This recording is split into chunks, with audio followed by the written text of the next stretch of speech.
स्वभाव में मिलनसार होने के कारण मैं बहुत ही जल्द दोस्त बना लेता हूँ। फेसबुक पे मुझे एक दोस्त मिला। उसने मुझे मुंबई घूमने के लिए आमंत्रित किया। मुझे पहले से ही मुंबई जाने की बहुत ही इच्छा थी, इसलिए मैंने मुंबई जाने का पक्का किया। लेकिन मुझे नहीं पता था कि मेरी ये छुट्टियां बहुत ही भयानक तरीके से खत्म होगी। आज भी मैं उस खाकी कपड़े पहने हुए भूत के बारे में सोचता हूँ तो मेरे मुंह में से चीख निकल जाती है। मुंबई में मेरे दोस्त प्रतीक ने रेलवे स्टेशन के पास वाला घर पे मुझे रहने के लिए जगह दिया।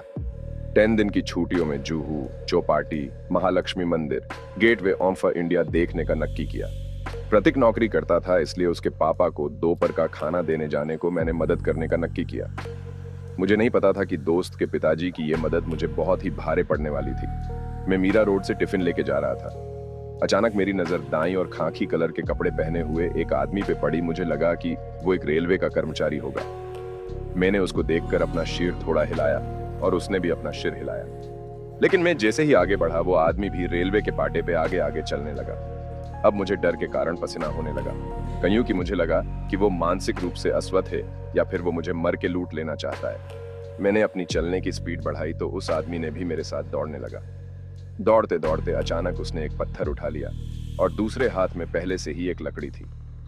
जब वो पत्थर लेने के लिए नीचे झुका, तब उसकी पीठ मेरी ओर हुई तो मैंने देखा कि उसकी पीठ पे मांस के टुकड़े लटक रहे थे और खून की धार बह रही थी। तब मुझे पता चला कि मेरी उसके साथ मुलाकात हो चुकी है। अचानक ट्रेन की सीटी बजी और सीटी बजने के साथ ही उस आदमी ने चीखें निकली।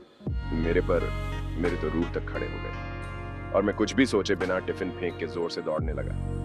मेरी चंपल भी रास्ते में छूट गई और कंकड़ और पत्थर वाले रास्ते पे 300 मीटर तक दौड़ के हाईवे तक पहुंचा। सन्नाटा और उस सनकी से दूर जाके लोगों की भीड़ देखकर मेरे जान में जान आई, लेकिन डर के कारण मैं रोने लगा।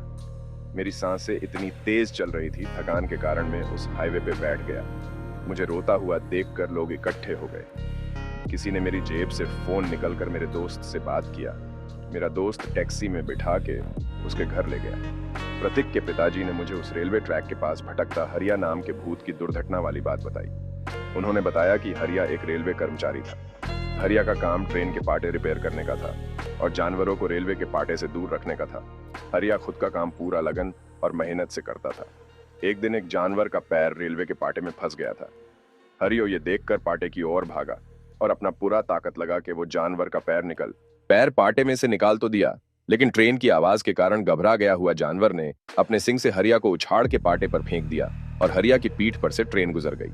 शायद यही कारण से हरिया ट्रेन के पाटे से गुजर रहे हर एक व्यक्ति को ट्रैक से दूर भगा रहा है।